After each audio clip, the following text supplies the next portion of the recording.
I'm walking off to do a slightly special pickup today, something a little bit different to the usual. Anyway, this is my neighbourhood where I live in Japan. As you can see, it's quite industrial to say the least, so it's going to take me about an hour and 3/4 to walk to where I've got to do this pickup, so I've got to get a bit of a march on. And some of you may be thinking, well, why don't you skate there? Well, 2 reasons for that. Number one, still very much recovering from that broken wrist, and two, it's very uphill in certain sections of this walk. So I'm hoping that throughout this video that it will both be fun, because obviously it's a pickup of sorts, and secondly, educational. So this is Miyako City in Iwate Prefecture, and I'm sure a lot of you will know something about this city without even realising it, because about getting on for 12 years ago now, sadly, it was one of the places that was very badly affected by the 2011 tsunami and earthquake that happened here in Japan, so the Hachinohe City. So yeah, without further ado, let's just get going.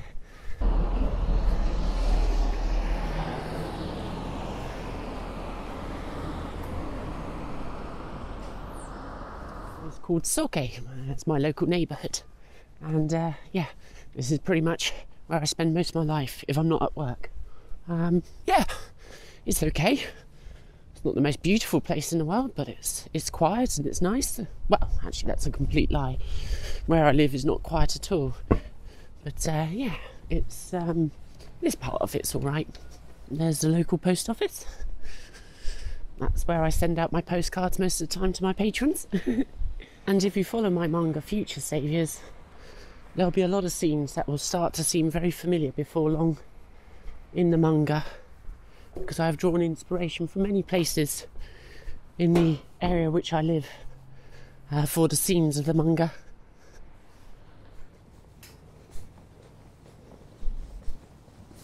That's meant to be a really good sushi place. I really ought to try it before long.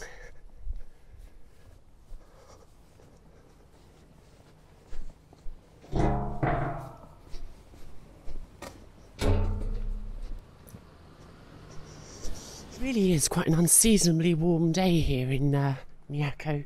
It's about 12 degrees it's going to get up to today. That's about 12 degrees hotter than it usually is. But yeah, you can see lots of little plots of land used for growing vegetables and so forth. It's not unusual, even in a residential neighbourhood like this. Yeah, I like this bit of Soke. This bit's nice. Feels much more homey, but sadly I don't live in this bit. I live opposite the plywood factory, the Tsunami wall, Route 45, and the Toyo Pet garage, doing it shaken. That's like car tests, day in, day out, honk, honk, honk. It's just so noisy where I live, but this bit's nice. So just there is a really nice little park to sit out in springtime, because these cherry blossom trees just look amazing. Yeah, very nice little spot to have. One of the few little respites from all of the concrete and so forth that I live near. All of the exciting places that you won't see in most Japan videos. Tsuruha drug. I use it quite frequently to buy shampoo and ice cream. Always makes a nice meal.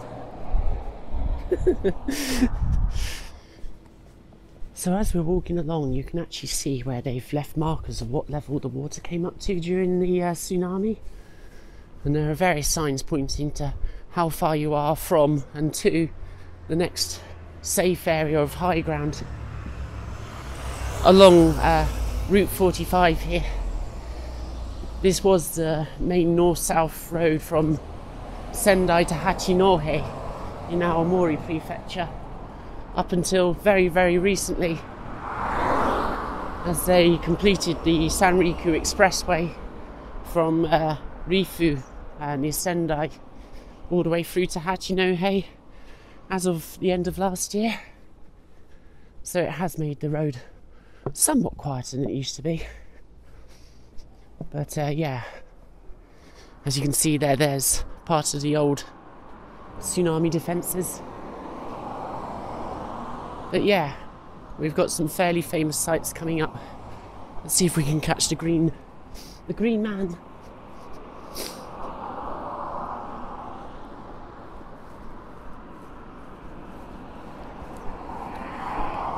State of these sidewalks or pavements.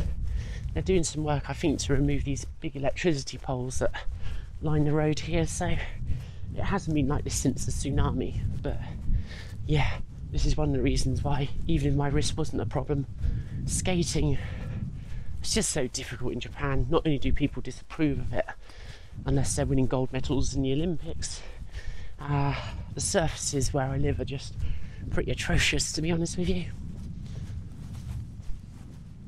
But you can see lots of vacant lots where houses or buildings once stood. So yeah, the effects of the tsunami are still very much all around us. Yeah, 12 years ago this city was fairly comprehensively affected by the tsunami, and over there is the Hay River. And some of you may recognise some of these scenes. Some of the most famous scenes of that terrible disaster were filmed here from what used to be the old city hall, which is no longer there. It's pretty much just to the right of the bridge here. They have now built a new park called Umidori Koen, which literally means Sea Avenue Park. But there were pictures of black waves cresting over the top of the tsunami wall and boats being pushed both over the wall and wedged underneath the Ohashi here. But yeah, that gives you an idea of the view in the other direction. Miyako doesn't get a lot of snow in the winter, but you don't have to go that far inland towards the Kitakami Mountains in the distance there to find snow, big peaks and so forth. And in fact, in that direction is Iwate's second biggest mountain, Hayachin, which I believe is higher than Ben Nevis, and it doesn't really register as being particularly high when it comes to Japanese mountains. But yeah, I'm sure maybe some of you might recognise this scene here. Really quite sad thinking back to how that affected people, and in many ways I'm sure still affects a lot of people. Living at the foot of a tsunami wall, I always feel very vulnerable when there is a large earthquake, because it could always mean evacuation. So yeah, we just have to take care.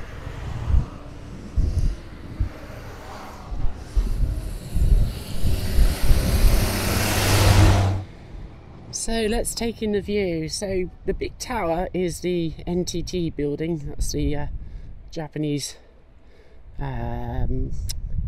telephone company. Nippon something the other, I forget the actual name, but and the big barrier that they're building across the river will be a huge tsunami gate. It's not yet finished. They've built about half of it. And then of course obviously you've got the quayside there, and you might also see a children's playground. That's Umidori Koen. That's where the old Miyako City Hall, the Shiakusho, used to be, but they demolished it not long after I moved here.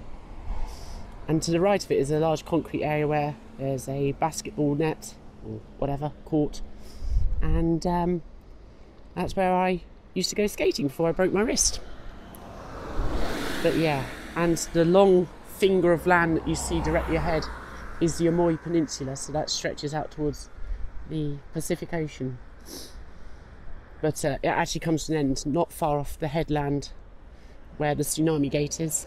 So the Hay River leads straight out into the Pacific Ocean here. So yeah, a very poignant place, I feel.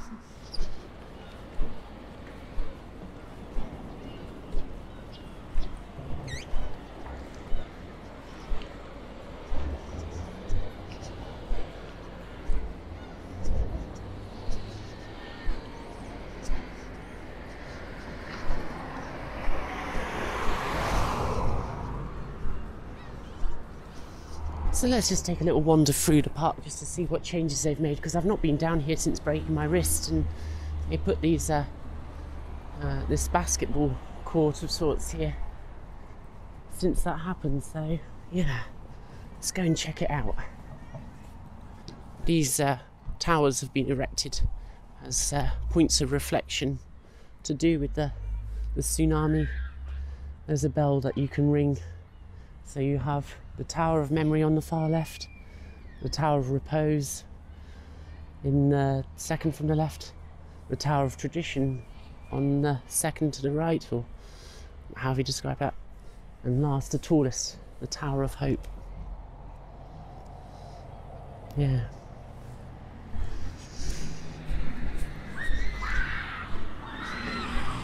And it is annotated, and it even includes English. Yeah.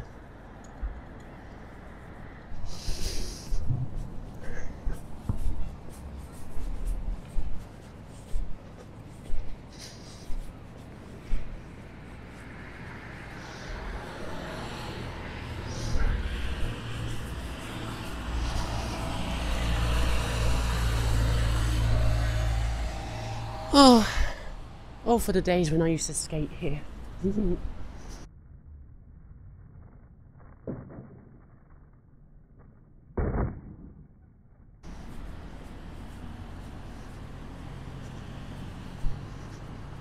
I reckon they're going to put some form of gate or something there, but yeah, that's not a bad court, is it?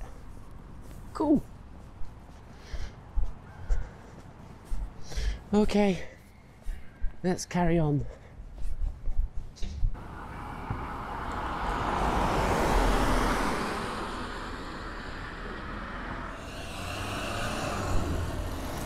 Just up there on the NTT building, you can see another marker of just how high the tsunami came. Yeah, well above my head height, that's for sure. But yeah, this area was very, very badly affected indeed. There used to be more buildings here. The dry cleaners, for example, operates out of a porter cabin essentially, and yeah, there used to be buildings here.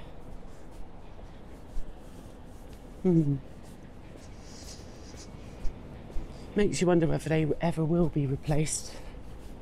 This is such a vulnerable place in Miyako to live. Yeah.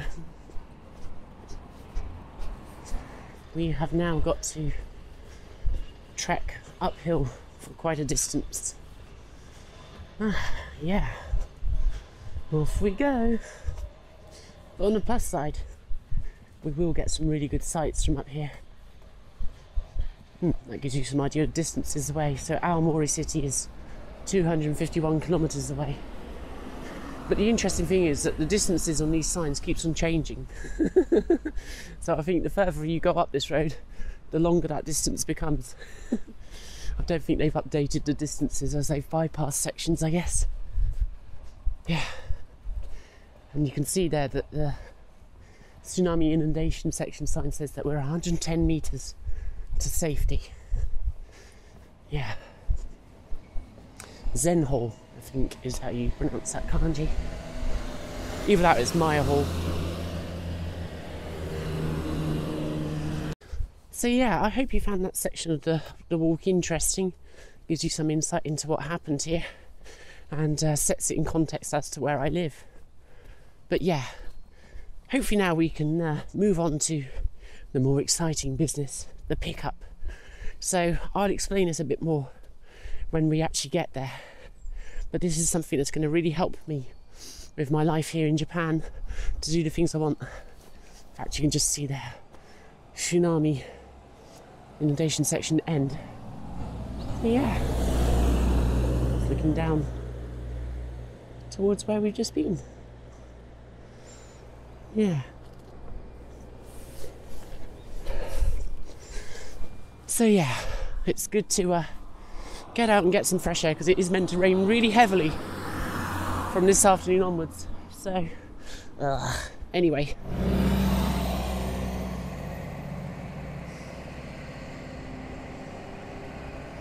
During the aftermath of the tsunami, many people were obviously made homeless. And one of the places that they sought refuge was in many of the temples and so forth that were on higher grounds that provided a place for people to sleep and keep warm out of the elements. Yeah.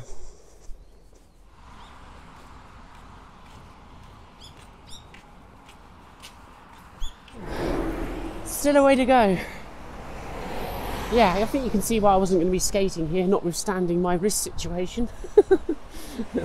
Yeah, I have skated uphill on short sections, but not for this kind of distance. And not with this kind of surface either, for that matter. I'll be back off the board in no time at all. May get the matching pair of broken wrists. I hear they're more valuable that way anyway.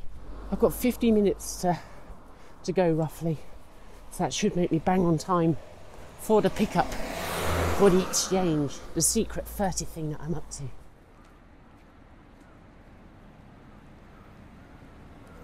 But yeah, you can see maybe, these never come out in video very well, but that LED sign there says it's 12 degrees C. I feel so hot, but it's going to get very cold, so I'm not going to complain. I'm loving the warmth, it's great.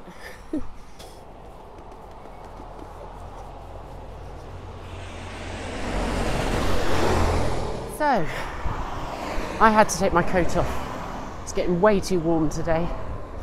But yeah, I've pretty much walked all the way through the main part of Miyako town or city itself. I struggle to call it a city because it is really rather small, but the actual sort of main part of it anyway. And now I'm heading to an area of it called Sakiyama. So yes, I'm now pretty much not in the boonies, but I'm heading out into the wilds.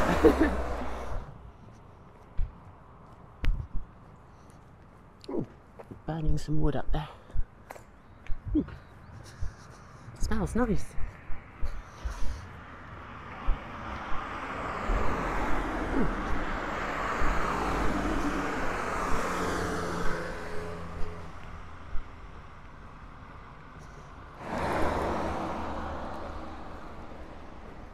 There's a couple of things of note just up here. There's a blueberry picking place which you can come and pick your own essentially, which is quite cool. Blueberries are very popular here in Japan.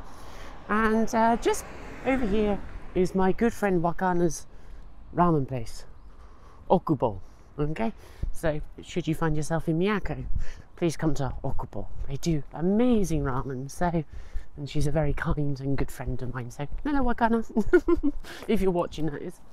But yeah, it's really rather good. Watashi no ichiban osusume desu ne. It's my highest recommendation. About an hour and 10, hour and 20 minutes into walking now. Not far to go. But yeah, we have finally entered Sakiyama. This is one of the areas that I work in. This is Sakiyama, as I just said a moment ago. So I work at a couple of schools here. Hence why I found what we're going to collect today. I just saw it and I thought, oh, that sounds good. And yeah, almost there. A couple of minutes or so. And it's just over there on the horizon. I wonder what it could be. Anyway, we'll find out afterwards. Until I've picked it up, I'll see you soon.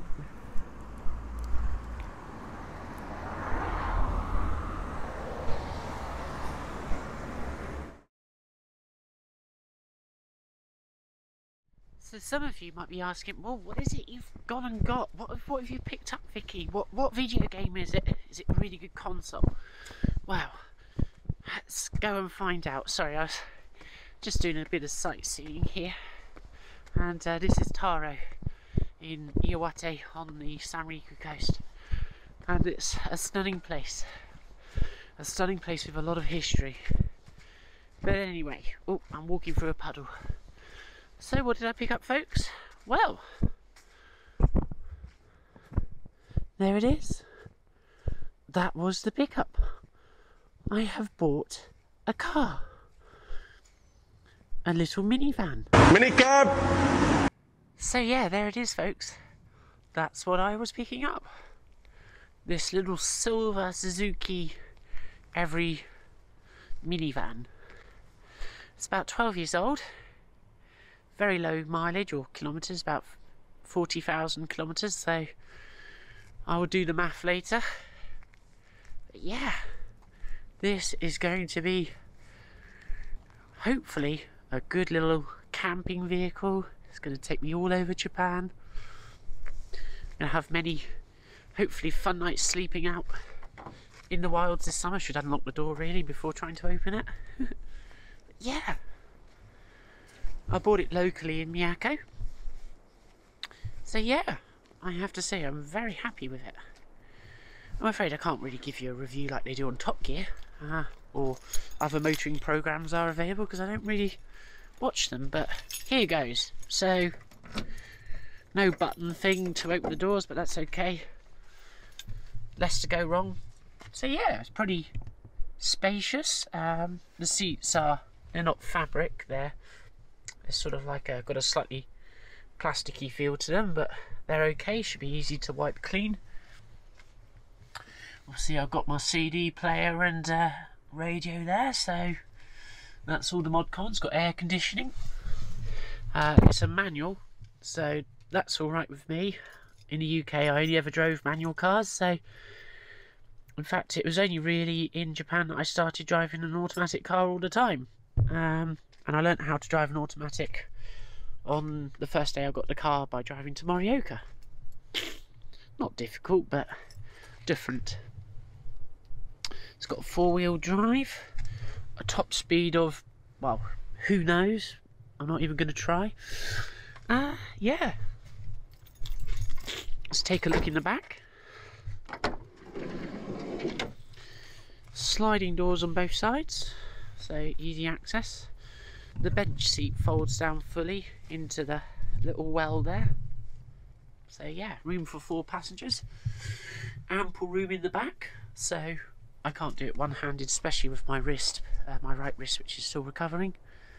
But the seat folds down completely flat, so lots of room. Got lots of little storage compartments and so forth for bits and bobs. Jump leads in there by the looks of it, and some other things. I know on the other side is the jack and all the other bits. There we go. Let's close that. So yeah, overall extremely pleased with it. It's you know, it's not the fastest vehicle on the road. It obviously comes under K-car regulations, so cheaper for tax, cheaper for shaken, which is the equivalent of an MOT in the UK. It's car test, do it every 2 years. But yeah, extremely good condition. Came with winter and summer tyres, the original hubcaps. Just looks the part.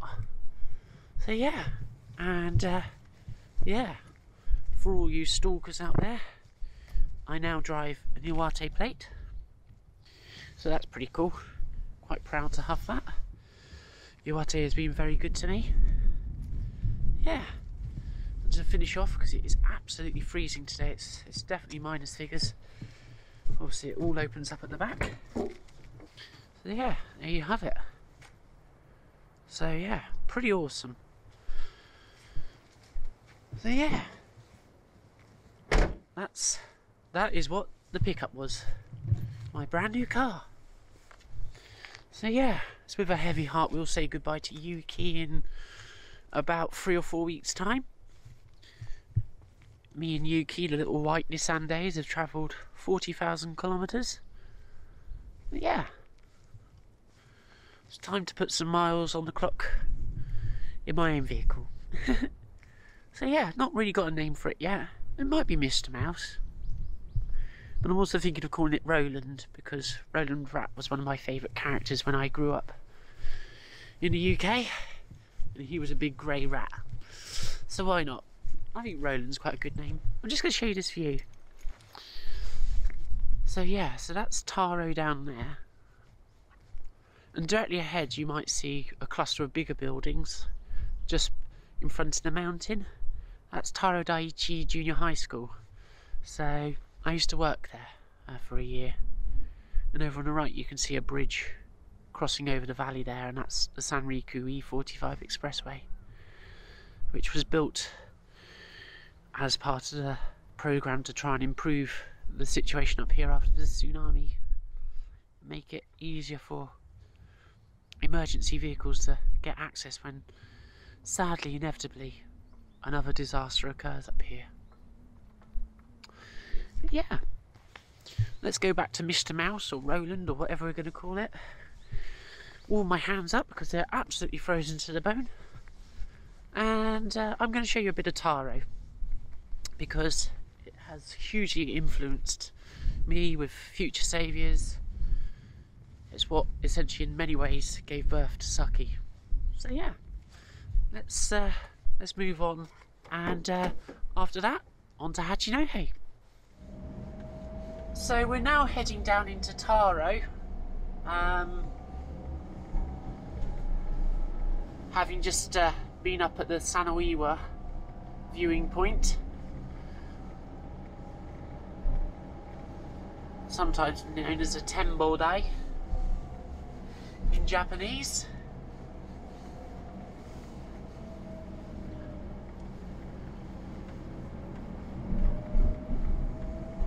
But yeah, you can see the harbour down there.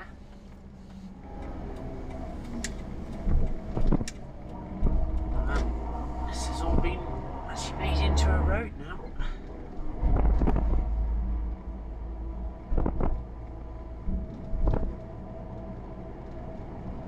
This was all gravel.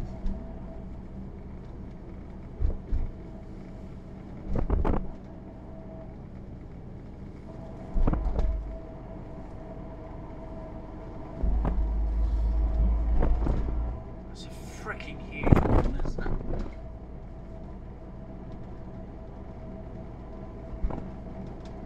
So this area is basically what makes up Saki's Kaita.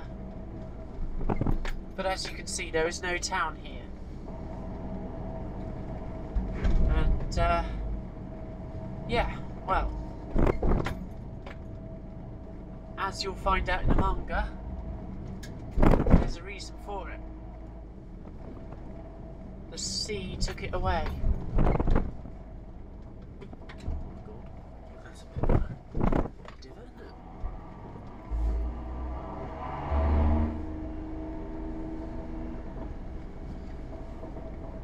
And straight ahead, the dark grey concrete, that's the old seawall. Taro's so-called Great Wall of China is what its nickname was.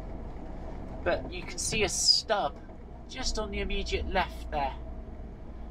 And that stub is where one of the wings of the wall, which was X-shaped, we're heading straight towards it, was completely obliterated by the tsunami. And consequently, the town that was sat immediately behind and within the defences was almost entirely obliterated.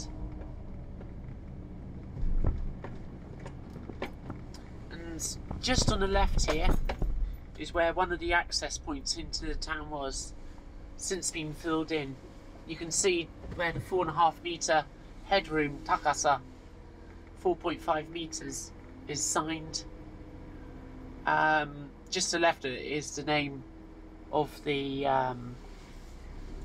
underpass. I'm not really sure what it's Bowl something Kaigan Taro. Taro? Yeah, Taro Da, maybe. But essentially it's something about protection from the coast. Of course. It's written so Japanese written right there. Taro Kaigan something Bowl. So it essentially is Taro Coast something protection, essentially is what that means. It worked only for so long.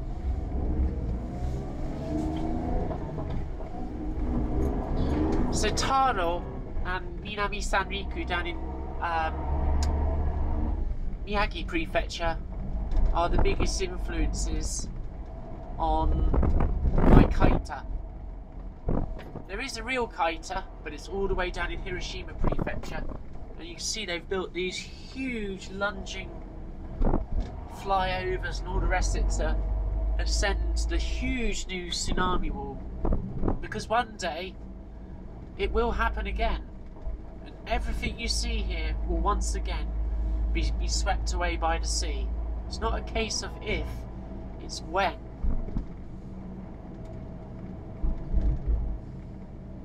Let's go off down to the right, because there's something here that I feel that you should see.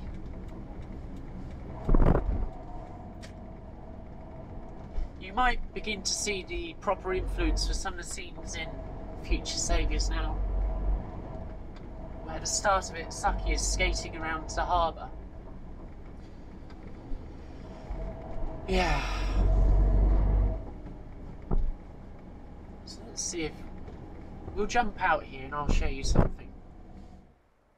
So this is Taro, Iwate Prefecture.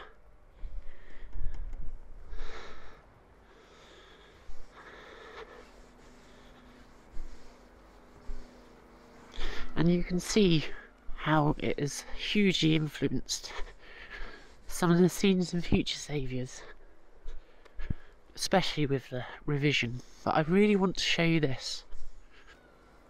So here, it just looks like any old wall. But if I point the camera up, we can see a little sign. And what that says is Showa Hachinen, 1933, Tsunami Sui, 10 meters. That was as high as the tsunami came in 1933. Above that, we can see the Meiji 29 nen, Niju Kyunen, 1896 tsunami level. Tsunami Sui, 15 meters. And very sadly above that, Heisei Niju Sannen, 2011, Tsunami Sui, 17.3 meters.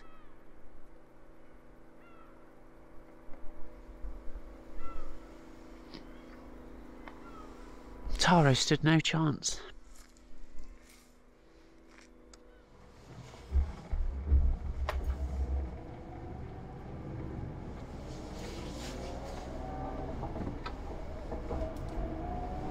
So yeah, you can see how fundamentally this place has influenced me, touched me, moved me. I will never, ever forget this place.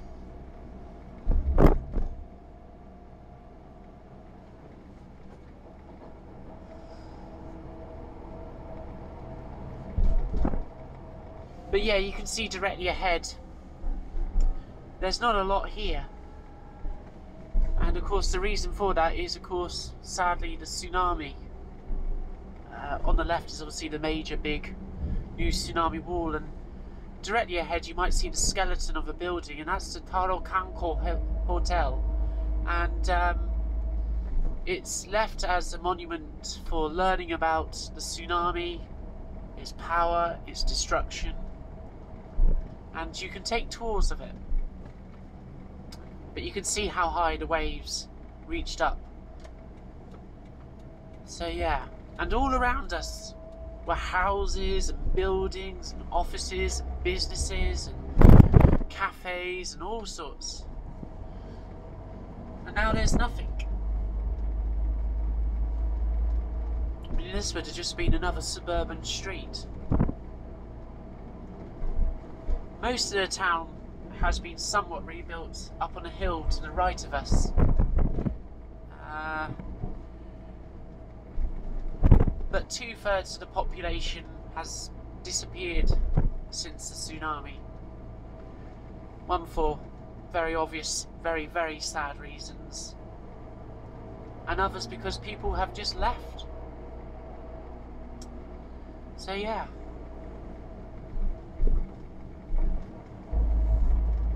Straight ahead you can see a glimpse of some of what survived. I mean, the Lawson wasn't here, that was actually more in the town. Oh, get you in gear.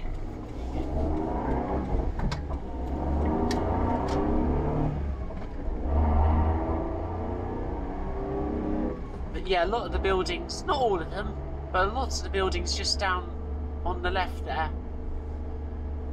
were some of the few buildings that survived the tsunami.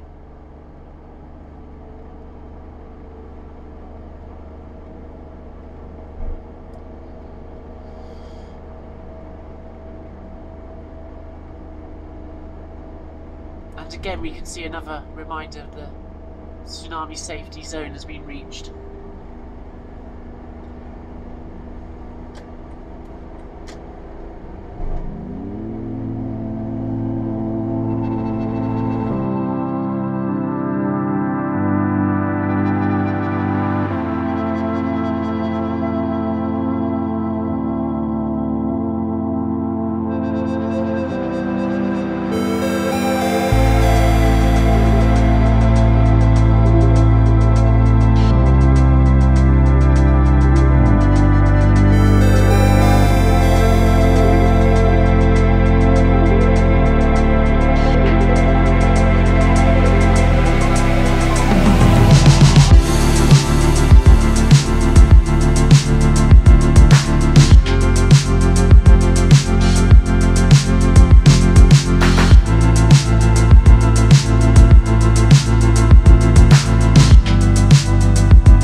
about to say goodbye to Iwate.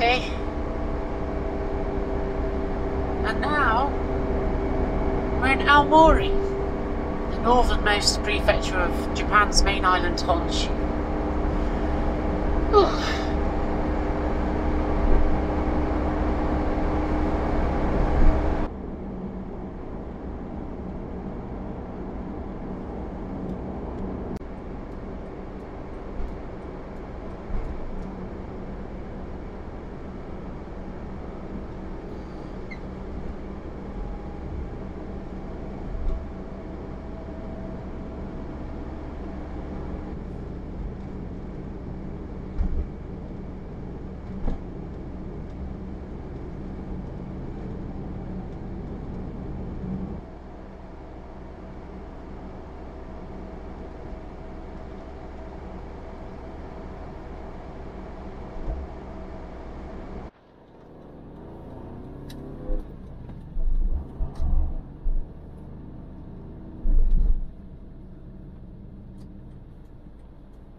Well, there wasn't really much in that hard off, but then I kind of expected that because I remember coming here 2.5 years ago and they didn't have much then, and I'm tending to find these days that hard off stores in Japan have definitely got wise to sort of the value of things, but they tend to be really overpriced these days, I find. Maybe that's just where I live, but not that I live in Hachinohe, but 8,900 yen I think it was for a unboxed cartridge only Batman Returns. I think I paid all of like 800 yen for my copy a couple of years ago, so, and it's definitely not worth 8,900 unboxed, so crazy prices. But yeah, anyway, I didn't expect anything, so gonna try and get something to eat quickly before going to Yorozuya. There's a branch of it here. That's the same second-hand store that I go to in Morioka, which is fantastic. So I went in Yorozuya and I kind of remembered why I don't really bother coming up here, to be honest with you. Just everything they have there just all looks a bit shagged out, quite frankly. It all just looks really harshly worn and just not the best of stuff, and it just looks like it's been there for donkey's years as well, which I'm sure it actually has. But they have some nice display cabinets with slightly rarer items, shall we say, but they're all way over my budget of and there wasn't anything that I'm actually really looking for anyway, so yeah, just it's not the best Yorozuya store. The one in Morioka is much better. So I've come over to a book off now, which is in another sort of shopping mall or retail park that's here in Hachinohe. Yeah, there's not much of a view, I'm afraid. Yeah, it can be very industrial here in Hachinohe, but yeah, it's obviously been well worth coming up here, just because it gets me out for the day, gives the car a good run just to make sure everything's all good with it. Yeah, so no regrets about anything, but there's a book off Super here now, so let's go and see if they've got anything that's of interest.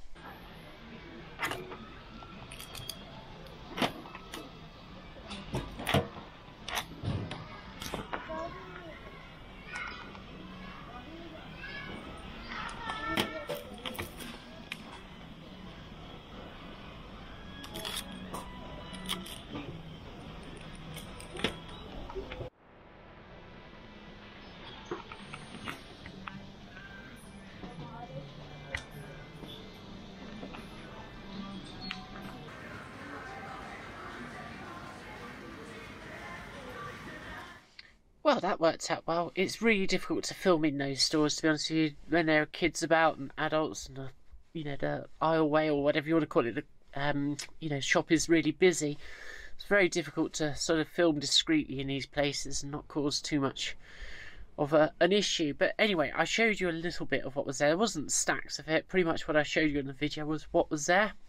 And yes, I did come away with something, and yeah, they didn't really display the labels, as they do have a habit of doing this sometimes in these shops, so if you can actually read Japanese it will really help you. So I spotted a Super Famicom game, and I'm not going to drag this out.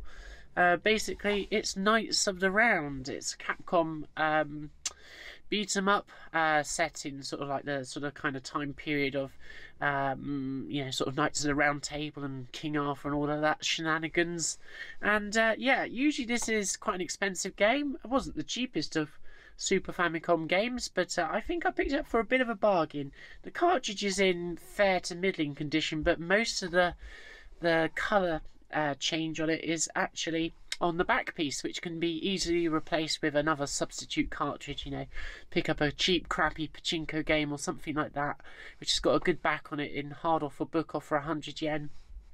Put the new back on and it makes it look a lot better. So generally speaking, as long as the labels aren't completely faded and the front piece of the cartridge isn't too bad, which this one is in pretty good condition. I'll say it's mint, but it's in pretty good condition, I would say, overall. I think it will clean up a little bit more.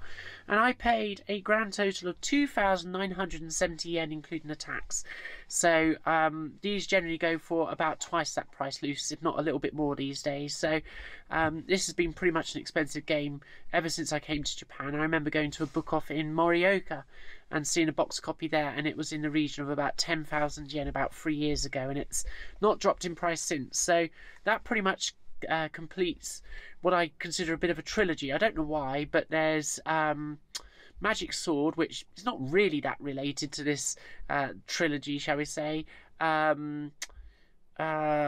King of Dragons, which I've got fully boxed. No, I haven't got it boxed. I've got the manual and the cartridge back home, and now I've got the cartridge of Knights of the Round. So Magic Sword I've got complete though. So gradually I'll eventually find hopefully the boxes and the manuals for these games and put together fully complete copies over the years. So that was a good find, that one. They also had some other interesting games at a reasonable price.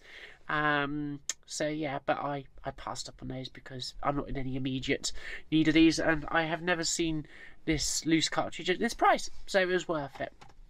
So I've still not eaten. I've had a bowl of cornflakes today, and it's now 4 o'clock or thereabouts. So I really desperately need to eat. So there's one more book off store to go to, which is on the way out of Hachinohe. But before I do that, I'm going to go and get myself a snack. So I'm sure this has worked out to be quite a long video, but I hope it's been an interesting video. It gives you a little bit of an insight into the average day. Well, not an average. It's not an average day for me at all. This is just a weekend day where I'm packing lots in. So, but it gives you a bit of an idea of my my life here in Japan, shall we say? So, watashi no Nihon seikatsu desu ne. Anyway, I'm going to crack on before it gets too dark because I don't really want to be driving too late this evening because it could get icy out. So, let's get going. Head west. In 600 feet, turn right. Okonomiyaki, but I'm just going to go for korakoen ramen. It's nothing special, but it's always good.